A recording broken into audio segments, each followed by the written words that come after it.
So we're in Proverbs, learning all about practical wisdom.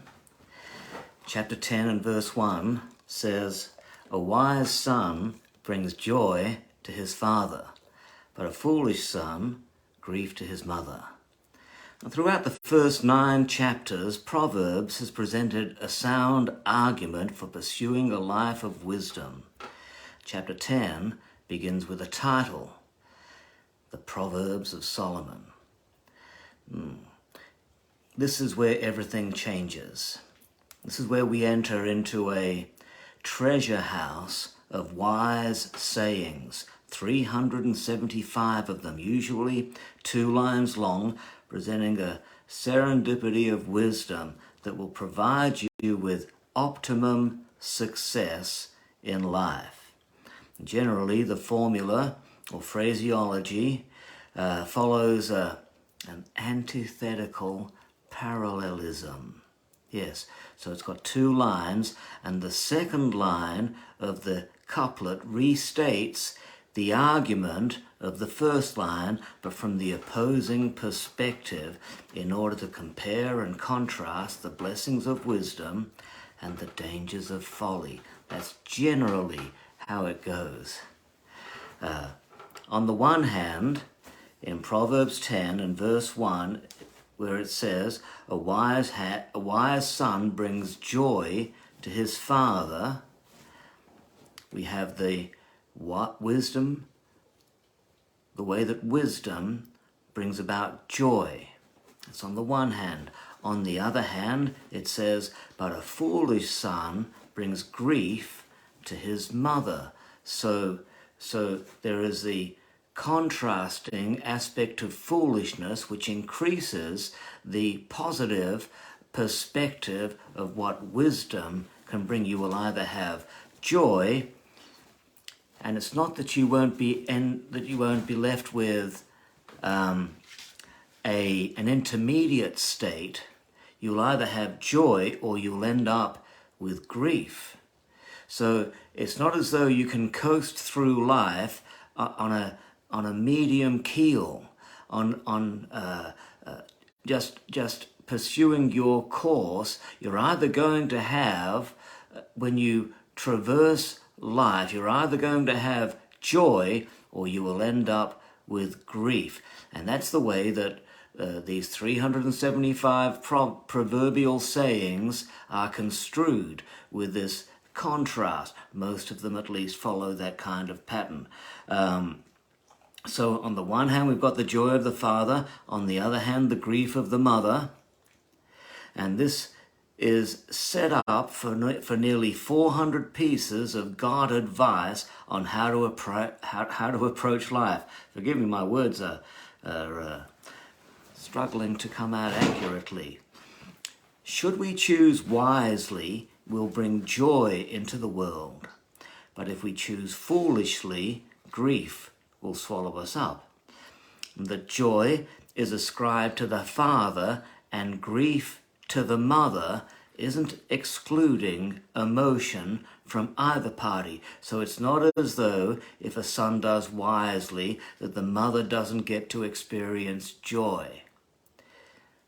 Or vice versa, if the son acts foolishly, that the father doesn't get to experience grief.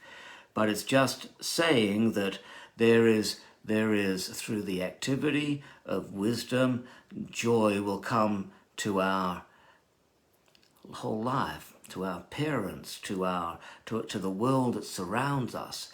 But if we pursue foolishness, then grief will be our lot in life, and the lot of those who are associated with us. Because once you bring a child into the world, then you cannot help but either sense joy or grief on account of their decisions. You bring children into the world, and suddenly you are not just the master of your own emotion. Suddenly your children have some mastery over the emotions that you feel. Yes. So therefore we would do well to give our children the best possible foundations, because whatever we put into their lives is going to be reciprocated. Parenting is the most difficult responsibility you'll ever take on. If you're raising your child on your own, then it's so much the harder. The optimal situation for any child who, when raised, is for them to be in a stable, monogamous, heterosexual family. Children living with married biological parents. They're less anxious, less depressed, less delinquent. Does it not therefore make sense for parents to do everything within their power to remain together in order to give their children the greatest possible opportunity for success? Of course it does. So the next generation is dependent upon us returning to traditional values, to biblical values, to how God set things up in the beginning, and to have our children growing up in solid homes with stable parentage. Now in the home, fathers render direction, provision, and protection. Mothers provide incubation, cultivation, and consolation. And children bring stimulation, innovation, and succession. It's the responsibility of a man and a woman to bring children into the world, and this is a risk, but nevertheless it's an essential risk. We risk being grieved by our children. However, the payoff when they do well is joy. And the joy is priceless, primarily because the family unit is the one situation where grace finds full expression. At least it has the opportunity to find full expression. The love availed through the unconditional family relationship is untouched by anything this side of eternity. The ability for us to be able to